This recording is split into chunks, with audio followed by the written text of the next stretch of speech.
1. Pengertian. Kepuasan kerja berarti perasaan mendukung atau tidak mendukung yang dialami karyawan dalam bekerja.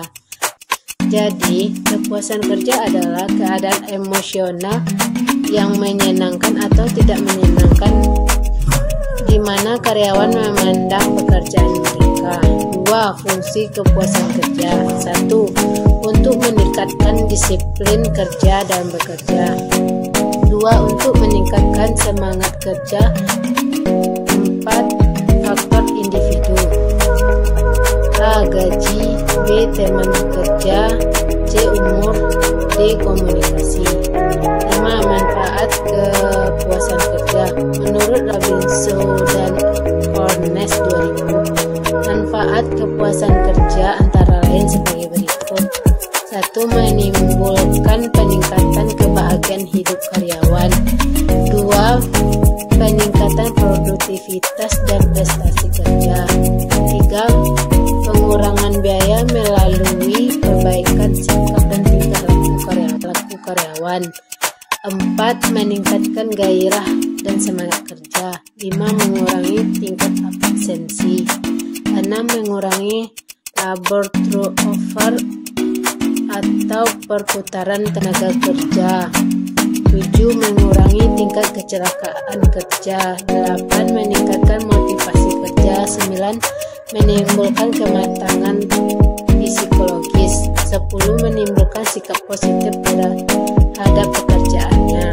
Stres adalah suatu kondisi ketegangan yang mempengaruhi emosi, proses berpikir, dan kondisi seseorang.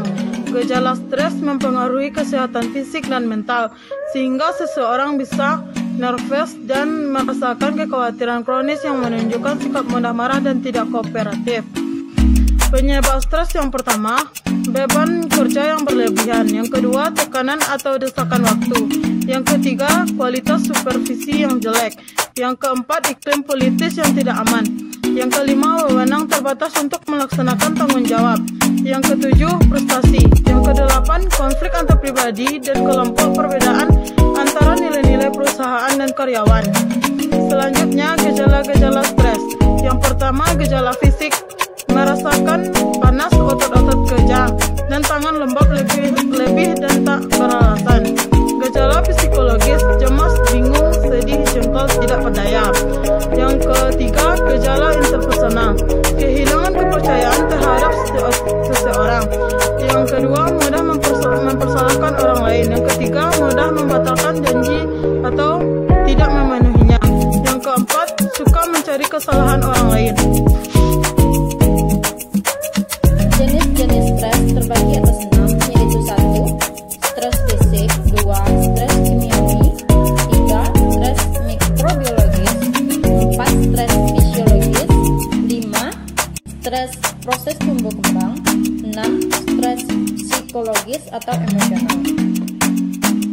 Cara mengurangi stres. 1. Tidur yang cukup. 2. Salurkan kemarahan. 3. Lepaskan emosi. 4. Bicarakan kekhawatiran. 5. Atur waktu dengan baik. 6. Makanan yang baik. 7. Waktu istirahat. 8. Olahraga. 9. Hobi atau kegemaran.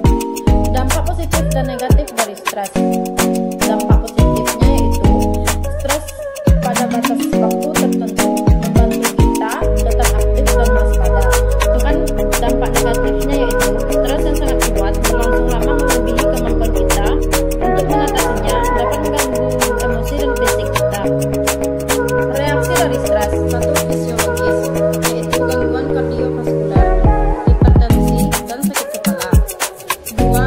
Psikologis, yaitu ketidakpuasan, tergantung pada mood dan depresi. 3. Perilaku performa kerja, yaitu kecelakaan dan lemah. 4. Sosial, yaitu mengisolasikan diri, tidak mau terlibat dalam kegiatan sosial, dan membenci orang lain. Konflik kerja. Konflik kerja adalah konflik yang terjadi antara dua orang atau dua kelompok yang mengalami perbedaan pendapat. B. Jenis-jenis konflik kerja. 1. Konflik intra-individu, yaitu konflik yang dihadapi atau dialami oleh individu dengan dirinya sendiri karena adanya tekanan peran dan ekspektasi dari luar yang berbeda dengan keinginan atau harapan. 2. konflik antar individu, yaitu konflik yang terjadi antara individu yang berada pada satu kelompok ataupun di antara individu yang berada di kelompok yang berbeda. C. Cara mengelola konflik. Yang pertama itu metode stimulasi. Metode ini digunakan untuk merangsang konflik yang produktif. Metode stimulasi konflik ini meliputi A. Pemasukan atau penempatan orang luar ke dalam kelompok. B. Penyusunan kembali organisasi. C. Pemilihan manajer yang tepat. D. Perlakuan yang beda dengan kebiasaan. 2. Metode pengurangan konflik. Metode ini mengelola tingkat konflik melalui pendinginan suasana, tetapi tidak menangani masalah-masalah yang semula menimbulkan konflik. Metode ini ada dua cara. Yang pertama, mengganti tujuan yang menimbulkan persaingan dengan tujuan yang lebih bisa diterima kedua kelompok.